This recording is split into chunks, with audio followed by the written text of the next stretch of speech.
이런 말이 있습니다. 잘하면 내 탓, 못하면 조상 탓. 이런 말이 있죠. 이 말보다는 못하면 내 탓, 잘하면 조상 탓. 이렇게 말하면 얄밉진 않죠. 그리고 좀 사람이 좀 커 보이잖아요. 하지만 엄밀히 따지면 이 말도 맞는 말은 아닙니다. 그렇죠? 배려하는 마음은 좋지만 잘하든 못하든 모든 일의 책임과 선택은 자기 자신에게 달려 있습니다. 누구로부터 영향을 받을 수 있죠. 우리가 좋은 신앙의 가정에 태어난다든지 또 교회 분위기가 좋다든지 내 삶의 터전이 주변에 좋은 사람들이 있으면, 믿음의 사람들이 있으면 그 영향을 받아서 좋게 갈 확률은 많죠. 하지만 분위기가 악하고 험난하고 그러면 안 되게끔 될 확률이 많죠. 그 영향은 받지만 궁극적으로 모든 책임은 자기에게 있습니다. 그러니까 부모가 신앙이 좋다 그래서 자녀들이 반드시 신앙이 좋으냐? 그렇지 않아요. 역사적으로 보면 그렇게 좋은 집안의 부모 밑에서 아주 못된 경우가 있죠. 유다의 역사를 보더라도 그렇잖아요. 개혁을 했던 왕 밑에, 바로 밑에는 아주 악한 왕이 나오기도 하고, 악한 왕 다음에 좋은 왕이 나오기도 하잖아요. 그러니까 반드시 그 좋은 곳에 비례하진 않습니다. 집안이 좋지는 않아요, 신앙적으로. 그런데 무당의 아들이 목사가 되는 경우도 있고 그렇잖아요.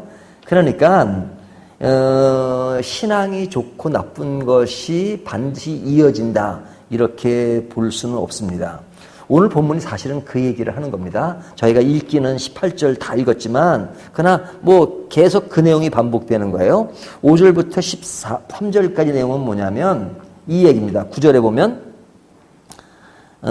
이런 말씀 있죠. 9절, 내 율례를 따르며 내 규례를 지켜 진실하게 행할진대 그는 의인이니 반드시 살리라. 주 여호와의 말씀이니라. 그는 의인이니 반드시 산다 하는 얘기는 그 앞에 보면 아버지 이야기입니다. 아버지가 신앙이 좋은 겁니다. 그를 의인이라고 말할 정도로. 그래서 그가 행하는 일들을 보세요. 5절부터 쭉 보면 정의와 공의를 따라 행하며 산 위에 재물을 먹지 아니하며 우상에게 눈을 들지 아니하며 등등등등 누구에게 이자도 받지 않으며 등등등 좋은 얘기가 다 나옵니다. 이것이 이제 아버지의 이야기예요. 근데 그 아버지가 그 다음에 이어지는 거 10절, 가령 그가 아들을 낳았다 하자 그 아들이 이 모든 선은 하나도 행하지 아니하고, 그러니까 그 아들의 이야기가 이제 그 다음 쭉 나오는데 그는 아버지와 반대되는 그런 모습을 드러내요. 그러면 나중에 어떻게 되겠느냐? 13절,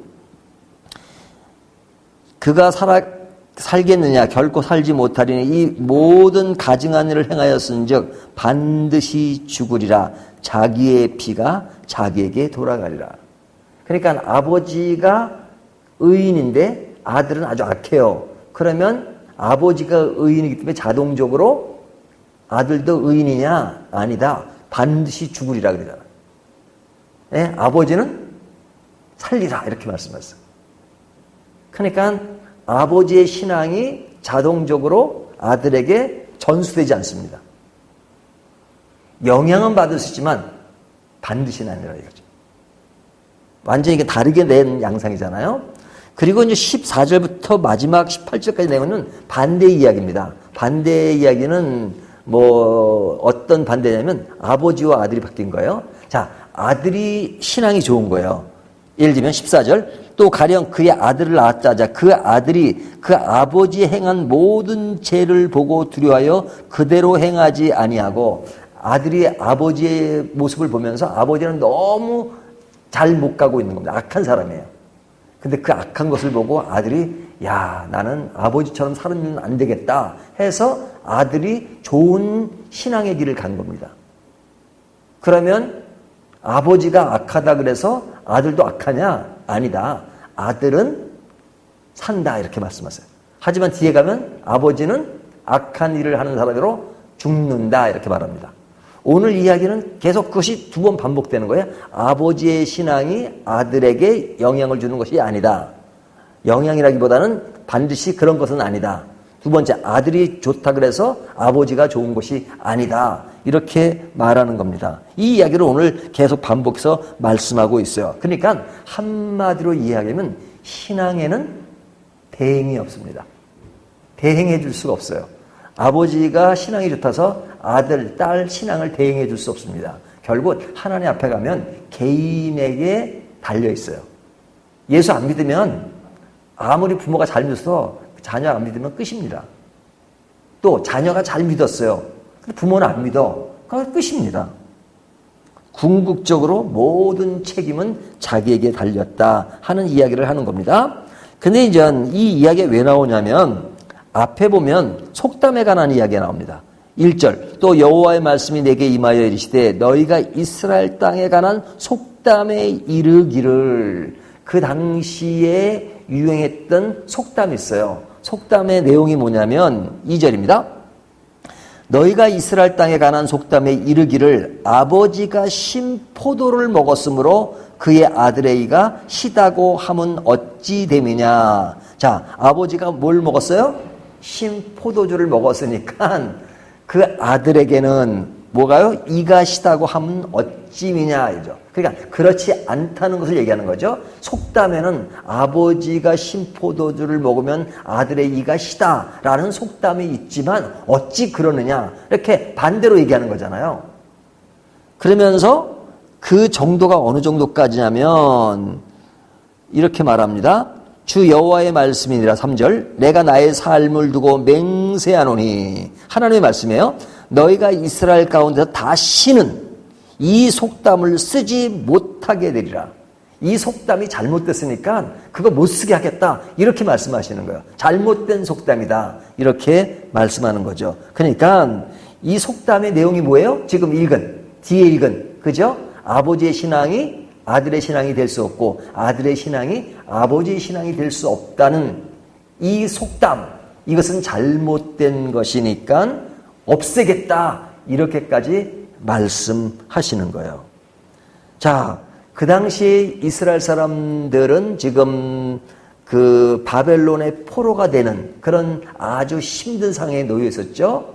그리고 포로 되기 전까지도 계속 나라가 어려운 상황에 놓여 있잖아요. 그랬을 때 어떤 소문이 드냐. 자, 이 모든 것은 조상 탓이다. 조상들이 잘못돼서 이런 일들이 일어났으니까 이제 우리들에겐 희망이 없다. 조상의 그 피가 흐름이 우리에게 흘러가는 것이니까 우리에게 희망이 없다라는 그 속담이 돈 거예요. 그러니까 그렇지 않다. 조상이 잘못됐다 할지라도 그 후손에게 잘 될 수 있다. 그러잖아요. 자, 이런 이야기를 하면 이제 신명기 얘기를 합니다. 신명기 얘기에 보면은 계명을 지키는 자에게는 천대까지 은혜를 내린다 하잖아요. 그러니까 이 천대를 강조해요. 그러니까 한번 집안이 잘 된 것은 천대까지. 근데 그 얘기가 어디에 나오는 얘기예요? 신명기 나오는 얘기잖아. 신명기 5장 10절과 7장 9절에 나오는 거잖아요. 신명기 자체가 무슨 말씀이에요? 신명기, Deuteronomy. 두 번째 주시는 말씀이에요. 누구에게? 이세들에게. 왜 이세들에게 그 얘기, 모세가 가르쳤던 그 내용을 왜 후손들에게 말합니까? 1세대가 다 죽었으니까. 1세대가 광야에서 다 죽었어요. 모세 빼놓고 여호수아, 갈렙 빼놓고. 그렇죠? 1세대가 그 가나안 땅에 들어가지 못했어요. 모세도 못 들어갔어요. 여호수아, 갈렙만 들어갔어요. 그러니까 그 사람들은 왜 못 들어갔어요? 말을 안 들으니까 심판을 받은 거예요. 그러면 그 당대가 심판을 받으니까 그 2세대는 들어가지 못해야 되죠. 이 원리라면. 그렇죠? 아니, 조상들이 잘못해가지고 강에서 죽었어요. 그러면 2세대들은 들어가지 못해야 되잖아요. 하지만 모세가 2세들에게 그 1세대에게 주었던 그 말씀을 다시 가르치는 것이 신명기예요. 그러면서 너희가 가나안 땅에 들어가서 잘하라고 주신 말씀이에요. 만약에 신포도주를 먹어서 이가 시리다면, 그런 속담이 유효하다면 그 신명기라는 자체가 존재하지 않죠. 너희들도 조상이 잘못해서 죽었으니까 너희도 끝 죽는다 이렇게 말해야 되잖아요. 그러니까 성경을 부분적으로 알고 부분적으로 인용할 때가 참 많아요. 문맥을 무시하니까 그래요. 역사적인 배경을 무시하니까 엉뚱한 소리 한단 말이죠. 제가 제일 싫어하는 책 중에 하나가 뭐냐면 가게에 흐르는 저주를 끊어야 한다라는 책이 우리나라의 베스트셀러가 됐습니다. 그거 가짜입니다.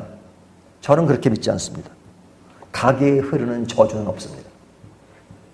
영향을 받을 수는 있어요. 그 가게에 흐르는 저주가 이 얘기잖아요. 신명기 얘기. 그러니까 가게에 흐르는 저주가 있으면 그러면은 계속 그 집안이 뭐 예수 안 믿는 집안이면 계속 그 집안은 뭐 예수 믿는 사람 뭐 안 나오나요? 아니잖아요. 무당의 아들 중에 목사 된 사람도 여럿 있어요. 또 목사 자녀라고 해서 반드시 신앙이 좋은 길로 가지 아니잖아요. 그러니까 성경의 문맥이 어떤 것에 영향을 주는가 하는 것을 생각해야 합니다. 신앙의 궁극적인 책임은 누구에게 있습니까? 자신에게 있습니다. 자신에게 있습니다. 하나님이 개인에게 물으실 거예요. 제가 우스갯소리로 그런 얘기를 많이 하잖아요. 천국에 가서 왜 그런 일을 그렇게 안 했어? 임세일 목사가 한 번도 그것에 대해서는 가르쳐 준 적이 없습니다. 그러면 야 어디 와서 임세일 목사 핑계대냐? 내가 스스로 알아서 해야지. 말씀이 주어졌는데. 임세일 목사가 구원을 줄 수 있고 없고 그래? 임세일 목사는 말씀을 전하는 자로 그 역할을 하는 거지. 그 사람이 뭐가 있다고 책임을 져줘. 구원에 대해서. 제가 여러분 구원에 책임을 질 수가 없습니다. 여러분을 축복하고 저주하는 저주권과 축복권이 있는 게 아니에요. 제가 저주한다 해서 여러분 저주받고 제가 축복한다 해서 여러분이 축복받습니까? 그렇다면 제가 굉장한 인물이죠. 그렇지 않아요.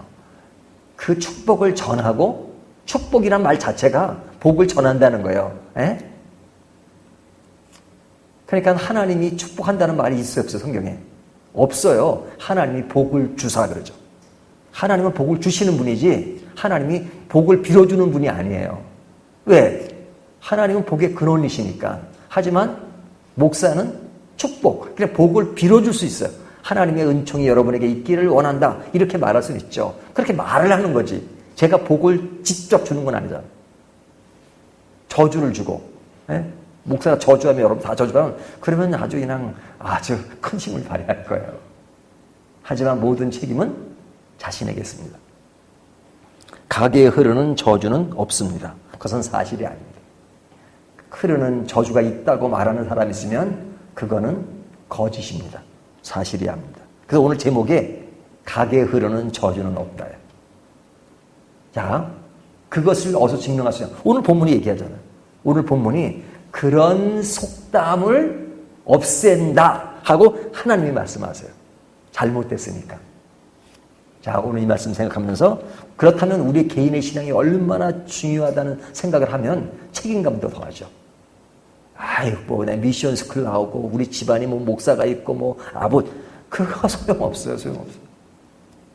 그렇게 말하면 잘못이라 이거죠. 아, 나는 집안이 너무 믿지 않는 집안이라, 뭐, 나가 구원받을 가능성이 있나요? 아유, 가능성이 있어요. 가능성이 있어요. 본인이 잘 믿으면 돼요. 예수 믿고 돌아오면 돼요. 그런 구원이 있습니다. 자, 이 말씀 가지고 우리의 신앙생활을 어떻게 해 나가야 될 것인가 하는 것을 다시 한번 점검하는 그런 신앙의 교훈이 되었으면 감사하겠습니다.